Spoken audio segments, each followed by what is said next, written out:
حضرت ابو بکر صدیق رضی اللہ تعالیٰ عنہ کے بارے میں میرے نبی پاک السلام نے فرمایا، اگر میں اپنی ساری امت کا ایمان ترازو کے ایک پلڑے میں رکھوں اور اکیلے ابو بکر کا دوسرے پلڑے میں رکھوں تو ابو بکر کا ایمان پھر بھی وزنی نکلے گا۔ جناب صدیق اکبر کے خیالات ایمان کی پختگی پھر بھی وزنی نکلے گا میرے ابو بکر کا ایمان۔ حضور فرماتے پتہ اس کا ایمان کس طرح کا ہے؟ حضور کیسا ہے؟ فرمایا میں نے جس کے سامنے بھی دین پیش کیا، اس کے سامنے بھی اسلام پیش کیا، اس نے دلیل مانگی، معجزہ مانگا۔ ابو بکر کے سامنے جب میں نے دین پیش کیا تو اس نے کوئی چیز ہی نہیں مانگی، فوراً کلمہ پڑھ کے مسلمان ہو گیا۔ دیکھ داکھ کے آتے ہیں، وہ دیکھ کے سودا لیتے ہیں، اس کا بن دیکھا سودا ہے، اس کا ایمان۔ نبی پاک نے تو حضرت عمر کو منع کر دیا تھا کہ تو نے تورات نہیں پڑھ دی۔ یہاں لوگ ٹیوب کھولتے ہیں، کہتے ہیں یہ مثبت بات ہے، اب جس نے منفی کی ہے اس کی بھی ذرا سن لیں۔ اکثر کہتا ہوں، میں کہتا ہوں ہماری قوم کو روز الجھایا جاتا ہے، چار بندے ٹاک شو میں بٹھائے جاتے ہیں، علیحدہ علیحدہ وہ سارے بات کرتے ہیں، نتیجہ کوئی نہیں نکلتا، شو ختم ہو جاتا ہے۔ جو سننے والا وہ الجھا ہی رہتا ہے، پتہ نہیں صحیح کون۔ یہ الجھاؤ کا زمانہ ہے، لوگ بھی الجھنا پسند کرتے ہیں۔ ابو بکر صدیق کا عقیدہ یہ ہے کہ ایک در پھڑیے محکم پھڑیے تے ایک دے ہو کے مریے، ایک ایک حرف سجن دے نا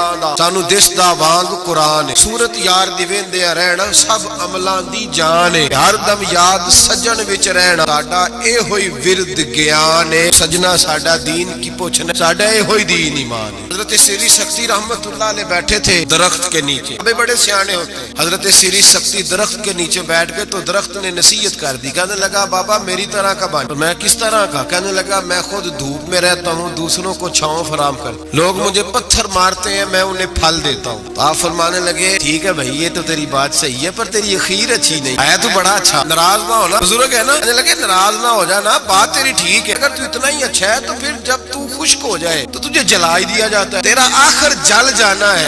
تو کہنے لگا میرے اندر خوبیاں بڑی ہیں، ایک خامی ہے، اس کی وجہ سے میری اخیر میرا انجام اچھا۔ آپ نے فرمایا وہ کیا؟ کہنے لگا میرے اندر خامی یہ ہے کہ جدھر کی ہوا ہوتی ہے میں بھی ادھر کا ہی ہو جاتا ہوں، لہذا میرا انجام اچھا۔ تو یہ ادا میرے اللہ کو میری پسند، یہ نہیں پسند اسے میری ادا، لہذا جب میں ختم ہو جاتا ہوں پھر جلایا جاتا۔ حضرت ابو بکر صدیق رضی اللہ تعالیٰ عنہ کا طریقہ یہ ہے کہ انہوں نے کلمہ پڑھا اور کلمہ پڑھنے سے لے کر وصال ظاہری تک ایک لمحہ بھی ایسا نہیں اس وقت جناب صدیق اکبر نے دین ایمان کے بارے میں نبی پاک سے کوئی سوال کیا، جو حضور نے کہہ دیا ٹھیک ہے۔ حضرت ابو بکر صدیق سوال کوئی نہیں، پانی پرن سویلیاں رنگا رنگ کڑے چی پریا اس دا جانیے جس دا۔ حضرت عمر کی حدیث ہے، اب فرماتے ایک مقام ایسا آیا تھا کہ سارے صحابہ پریشان ہو گئے اور سب کے ذہنوں میں سوال تھے، سب کے سب پریشان۔ 1500 صحابی ہیں، نبی پاک نے خود احرام بندوائے، فرمایا احرام باندھو عمرہ کرنا ہے۔ میقات مدینہ سے احرام بندھ گئے، صحابہ نے تیاری کر لی، لبیک پڑھتے ہوئے حدیبیہ کے مقام پہ پہنچ گئے۔ قریش مکہ نے روک لیا، ایک دو چار بندے نہیں 1500 احرام کس نے بندھوایا؟ حدیبیہ کے مقام پہ جب پہنچے تو نبی پاک صلی اللہ تعالیٰ علیہ وسلم کے پاس عروہ بن مسعود ثقفی قریش مکہ کا سفیر آ گیا، اس نے کہا جی اس سال آپ عمرہ نہیں کر سکتے، آپ تو لڑائی کرنے آئے ہیں۔ حضور نے فرمایا نہیں عمرہ کرنے ہیں، دیکھا نہیں احرام باندھے ہوئے؟ اس نے کہا 1500 بندہ اور ہیں بھی سارے دلیر اور ہیں بھی کٹ مرنے کو تیار، اگر کسی ایک نے بھی نعرہ لگا دیا تو ہمیں تو بھگا دو گے تم سارے، نہیں عمرہ کرنے دیتے۔ باتیں بڑھ گئی، اختلاف ہوا، ادھر ادھر سے معاملات طے ہوئے، شرطوں پر صلح ہونے لگی اور شرطیں بھی ظاہراً ایسی تھیں جو لگ رہا تھا کہ مسلمان دب کے صلح کر رہے ہیں۔ شرطیں لکھی گئیں، طے ہو گئیں، انہوں نے کہا جی ٹھیک ہے اس سال آپ واپس چلے جائیں، اگلے سال عمرہ کرنے آئے۔ حضور نے فرمایا اب جب صلح طے ہو گئی تو حضور نے فرمایا چلو بھی ٹینٹ کرا دو، سارے کپڑے بدل لو، واپس جانا ہے۔ صحابہ کے ذہنوں میں سوال ہے، آپ نے کہا تھا چلو عمرہ کرنا ہے، حضور فرما رہے ہیں واپس جانا ہے، نہ طواف ہوا نہ صحیح ہوئی، ہمیں تو طواف کے لیے لایا، چلو واپس۔ 1500 آدمی بیٹھا ہے، نبی عمر کہتے ہیں جو سب سے پہلے اٹھے وہ ابو بکر صدیق تھے، کوئی شک نہیں ذہن میں، کوئی بات نہیں، ٹینٹ کرائی کپڑے بدلے۔ فرماتے ہیں پھر دھیرے دھیرے لوگ نا بوجھل قدموں سے اٹھے، کہتے ہیں باقی تو ذرا ٹھنڈے تھے بول نہ سکے، میں ذرا تیز مزاج تھا، مجھ سے غصہ سنبھالا نہ گیا، میں حضور کے خیمے ترکی کپڑے کا خیمہ نبی پاک نے لگایا ہوا تھا، ایمان اس طرح مضبوط رہتا۔ فرماتے ابو بکر صدیق اٹھے، ٹینٹ کرائی آ گئے، آہستہ آہستہ سب اٹھے۔ عمر کہتے ہیں مجھے بڑا جلال تھا، میں سیدھا حضور کے حجرے میں جاتے ہی سلام لی تو سخت جملے، اور جناب عمر ساری زندگی رویا کرتے تھے کہ مجھے پچھتاوا نہیں جاتا۔ سیدھا گیا اور جا کے کہا حضور آپ اللہ کے سچے رسول نہیں؟ سچا رسول ہوں۔ کا قرآن سچا نہیں؟ سچا۔ اسلام سچا نہیں؟ حضور نے فرمایا سچا ہے۔ تو کہا حضور پھر ہم دب کے صلح کیوں کر؟ جناب عمر فرماتے ہیں نبی پاک نے کہا عمر میں اللہ کا رسول وہی کہتا ہوں جس کا میرا رب مجھے حکم دیتا ہے۔ جناب عمر کہتے ہیں میں نے فوراً حضور کی بات دہرائی، میں نے کہا یا رسول اللہ آپ نے کہا نہیں تھا طواف کریں گے احرام باندھ لو؟ حضور نے فرمایا میں نے کہا تھا طواف کریں گے، یہ تو نہیں کہا تھا اسی سال ہی کریں گے۔ حضرت عمر کہتے ہیں مجھے تسلی نہ ہوئی، میرے اوپر غصے کا غلبہ تھا، میں باہر نکلا، سیدھا ابو بکر کے خیمے. حضور کی اور جناب صدیق اکبر کی ملاقات نہیں ہوئی درمیان میں گھس گیا جناب صدیق اکبر کے خیمے میں, اور جاتے ہی سلام کے بعد وہی سخت جملے. کہتے ہیں جب میں داخل ہوا تو سارے پریشان ہیں, ابو بکر تسلی کے ساتھ کھجورے کھا رہا, پرواہ ہی کوئی نہیں, کھجورے کھا رہے. میں گیا, میں نے کہا السلام علیکم. وعلیکم السلام. میں نے کہا تو موج میں ہے, ہماری ٹینشن نہیں جا رہی. کہنے لگے کیا ہو گیا؟ میں نے کہا یہ سچے رسول نہیں. سچے قرآن سچا نہیں, سچا ہے اسلام سچا نہیں. ابو بکر کہنے لگے سچے. کہنے لگے پھر ہم دب کے صلح کیوں کریں؟ کہتے ہیں جناب ابو بکر صدیق کہنے لگے عمر چپ کر, تیری میری بات نہیں, وہ اللہ کے رسول ہے. وہی کہتے ہیں جس کا اللہ نے حکم ارشاد فرماتا ہے. فرماتے منوان وہی لفظ حضور نے بیان کیے تھے. اب میں نے بھی فوراً کہا, میں نے کہا انہوں نے کہا نہیں تھا کعبے کا طواف کریں گے. تو کہتے ہیں حضرت ابو بکر صدیق غصے میں آ گئے. کہنے لگے تجھے تیری مار ہوئے, حضور نے کہا تھا کعبے کا طواف کریں گے, یہ تو نہیں نہ کہا تھا اسی سال ہی کریں گے. میرے رسول نے کہا تھا تو انشاءاللہ ہم طواف کریں گے, انشاءاللہ طواف